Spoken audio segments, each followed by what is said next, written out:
दोस्तों, आज मैं आपको एक ऐसी कहानी सुनाने जा रहा हूं जो आपकी रातों की नींद उड़ा देगी। ये कहानी है तेलंगाना के हैदराबाद में स्थित रामोजी फिल्म सिटी की, दुनिया की सबसे बड़ी फिल्म सिटी, जहां हर साल सैकड़ों फिल्में शूट होती हैं। लेकिन यहां का एक कोना ऐसा है जहां कैमरे की लाइट्स बंद होने के बाद भी डरावनी सीन चलते रहते हैं। ये जगह है रामोजी का ओल्ड हॉस्पिटल सेट। बाहर से देखो तो लगता है जैसे कोई पुराना जर्जर अस्पताल हो। टूटी फूटी खिड़कियां जिनमें से हवा सीटी मारती हुई आती है, दीवारों पर उखड़ी हुई प्लास्टर जो किसी पुराने घाव की तरह छिल रही होती है, जंग लगी स्ट्रेचर जो गलियारों में यूं ही पड़ी रहती हैं, और हवा में फैली एक अजीब सी सड़ांध जैसे मौत की महक। लेकिन ये सिर्फ सेट नहीं है, ये एक कब्रिस्तान है जहां आत्माएं अपनी कहानी दोहराती रहती हैं। कहानी शुरू होती है मुंबई से। एक युवा डायरेक्टर आदित्य शर्मा अपनी पहली बड़ी हॉरर वेब सीरीज की शूटिंग के लिए उत्साहित था। सीरीज का नाम था शैडोज ऑफ द पास्ट, एक कहानी जहां भूतों का सामना रियल लाइफ से होता है। आदित्य ने सोचा कि रामोजी का old hospital set perfect location है। यह सेट 1980 के दशक में बनाया गया था, लेकिन इसका इतिहास उससे भी पुराना था। लोकेशन पर पहुंचते ही टीम को एक अजीब सा एहसास हुआ। हवा में ठंडक थी जो सूरज की रोशनी में भी कांपती हुई महसूस होती थी। पक्षी यहां नहीं चहचहाते थे और दूर से आने वाली आवाजें जैसे किसी की फुसफुसाहट। शूटिंग से पहले रामोजी का लोकल मैनेजर, एक बुजुर्ग आदमी नाम राजू अंकल, टीम से मिला। उसकी आंखों में एक अजीब सी डरावनी चमक थी। उसने सख्त लहजे में कहा, साहब, रात 7 बजे के बाद यहां शूटिंग मत करना, और मेकअप रूम नंबर 3 उसे छूना भी मत, वहां कुछ गलत है। आदित्य हंस पड़ा। अंकल, हम हॉरर शूट कर रहे हैं, डराना हमारा काम है, ये सब पब्लिसिटी स्टंट है ना। राजू अंकल ने सिर्फ सिर हिलाया और चला गया, लेकिन जाते जाते फुसफुसाया, ये स्टंट नहीं है साहब, ये सच्चाई है। पहला दिन सुबह से शुरू हुआ। टीम ने हॉस्पिटल के मुख्य गलियारे में सेटअप किया। मीरा, एक खूबसूरत लेकिन नर्वस लड़की, अपना मेकअप करवा रही थी। कैमरामैन रवि ने कैमरा सेट किया और लाइटमैन इरफान ऊपर की सीढ़ियों पर लाइट्स फिक्स कर रहा था। सब कुछ नॉर्मल लग रहा था, लेकिन जैसे ही सूरज ढलने लगा, हवा बदल गई। एक हल्की सी धुंध छा गई और गलियारों में अंधेरा गहराने लगा।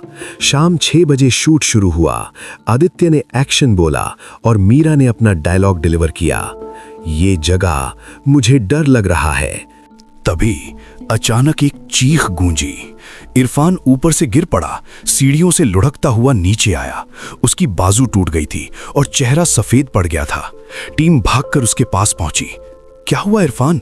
आदित्य ने पूछा। इरफान कांपते हुए बोला, साहब, किसी ने मेरे कंधे पकड़े, बहुत ठंडे हाथ थे जैसे बर्फ के, और फिर धक्का दिया। मैंने पीछे मुड़कर देखा, कोई नहीं था, लेकिन मैंने महसूस किया कोई सांस ले रहा था मेरे कान के पास। डॉक्टर को बुलाया गया, लेकिन इरफान की हालत देखकर सब हैरान थे। उसके कंधे पर 5 उंगलियों के निशान थे, जैसे किसी ने जोर से दबाया हो, लेकिन वो निशान नीले नहीं बल्कि काले पड़ चुके थे, जैसे पुराने जख्म। रात को टीम होटल लौटी, लेकिन मीरा को नींद नहीं आई। उसे लगा जैसे कोई उसे देख रहा है। अगली सुबह मेकअप आर्टिस्ट सना रूम नंबर 3 में गई, वही रूम जिसे इस्तेमाल न करने की वार्निंग थी। रूम पुराना था, दीवारों पर पुरानी तस्वीरें लटक रही थीं, निजाम काल की नर्सों और सैनिकों की। सना ने मिरर के सामने ब्रश रखा और तभी उसकी नजर पड़ी, मिरर पर कुछ लिखा था उर्दू में, ये जगह हमारी है। सना ने सोचा शायद कोई मजाक है। उसने साफ किया, लेकिन जैसे ही वो मुड़ी, पीछे से एक सांस की आवाज आई। वो घूमी, कुछ नहीं।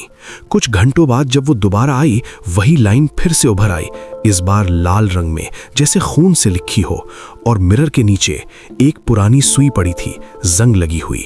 सना चीख कर बाहर भागी। शूटिंग जारी रही, लेकिन अब टीम में डर फैलने लगा। तीसरे दिन रात की शूटिंग थी। आदित्य ने जिद की, रात में शूट करेंगे, असली हॉरर आएगा। मीरा आईसीयू सेट में थी, जहां पुरानी बेड्स और मॉनिटर्स रखे थे। शूट चल रहा था। मीरा का सीन था जहां वो एक घायल मरीज को देखती है। कैमरा रोल कर रहा था, लेकिन तभी मीरा रुक गई। कक, क्या हुआ? आदित्य ने पूछा। मीरा की आंखें फैली हुई थीं। वहां कैमरे के बाहर एक औरत खड़ी है, नर्स की वर्दी में, पुरानी। उसका चेहरा नहीं दिख रहा, सिर्फ परछाई। सबने देखा, कुछ नहीं, लेकिन मीरा कसम खाती रही। उसने मुझे देखा और मुस्कुराई, लेकिन उसकी मुस्कान, दांत सड़े हुए थे। रवि ने प्लेबैक चेक किया। टेप में कुछ नहीं था, लेकिन बैकग्राउंड में एक हल्की सी आवाज रिकॉर्ड हुई थी, आओ लेट जाओ। डर के नारे टीम ने एक लोकल गाइड से बात की, एक बुजुर्ग आदमी जो रामू जी में सालों से काम करता था। उसने चाय की दुकान पर बैठकर बताया, ये सेट निजाम काल के युद्ध मैदान पर बना है। 18वीं सदी में यहाँ एक फील्ड हॉस्पिटल था। निजाम के सैनिकों और विद्रोहियों के बीच जंग होती थी। घायल सैनिकों को यहाँ लाते थे, लेकिन इलाज कम, प्रयोग ज्यादा होते थे। औरतों और बच्चों पर अमानवीय टेस्ट, इंजेक्शन, ऑपरेशन बिना एनेस्थीसिया के। एक नर्स थी, नाम था फातिमा। वो बच्चों को बचाने की कोशिश करती थी, सैनिकों की मदद करती, लेकिन एक रात सैनिकों ने उसे पकड़ लिया, उसे मारकर वहीं दफना दिया। कहा जाता है कि उसकी आत्मा यहां घूमती है, इंजेक्शन लेकर, और वो सैनिक, उनकी चीखें आज भी गूंजती हैं। चौथी रात टीम ने फिर शूट ट्राई किया। अब आवाजें हर जगह थीं। बच्चों का रोना जैसे नवजात शिशु की कराई, स्ट्रेचर घसीटने की आवाज जैसे कोई लाश को खींच रहा हो, और बार बार एक फुसफुसाहट, लेट जाओ, इंजेक्शन लगेगा। इरफान की जगह नए लाइटमैन आए, लेकिन वो भी डर गया। मीरा के सीन में जब वो बेड पर लेटी थी, अचानक बेड हिलने लगा, जैसे कोई नीचे से धक्का दे रहा हो।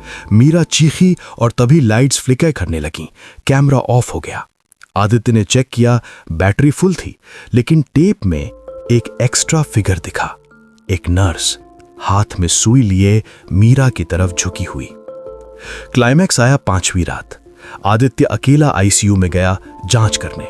कैमरा ऑन था, लेकिन रिकॉर्ड नहीं हो रहा। तभी लाइट्स बंद हुई। अंधेरे में आदित्य ने महसूस किया कोई उसके पास है। सांस की गर्माहट नहीं, बल्कि ठंडी हवा। वो मुड़ा, सामने खड़ी थी वही नर्स। उसकी त्वचा सड़ी हुई, जैसे सालों से सड़ रही हो, आंखें खून से भरी, लाल और सूजी हुई, बाल उलझे जैसे कब्र से निकली हो, हाथ में टूटी सुई जिससे खून टपक रहा था। उसने फुसफुसाया, रीटेक नहीं होगा, अब तुम्हारी बारी है। आदित्य ने भागने की कोशिश की, लेकिन दरवाजा बंद हो गया। वो चीखा, लेकिन आवाज बाहर नहीं गई। नर्स करीब आई और सुई उसके बाजू में घुसेड़ती। दर्द इतना तेज कि आदित्य बेहोश हो गया। अगली सुबह टीम ने उसे आईसीयू के फर्श पर पाया। उसके शरीर पर सुई के दर्जनों निशान थे, ताजा, खून से सने। डॉक्टर ने कहा, ये पुराने निशान नहीं है, अभी अभी बने हैं, लेकिन कोई सबूत नहीं मिला। शूटिंग कैंसिल हो गई। मीरा ने इंडस्ट्री छोड़ दी। अब वो एक छोटे शहर में रहती है, लेकिन रातों में चीखती है। इरफान कभी ठीक नहीं हुआ। वो कहता है, वे हाथ अभी भी मेरे कंधे पर है। और आदित्य क्या?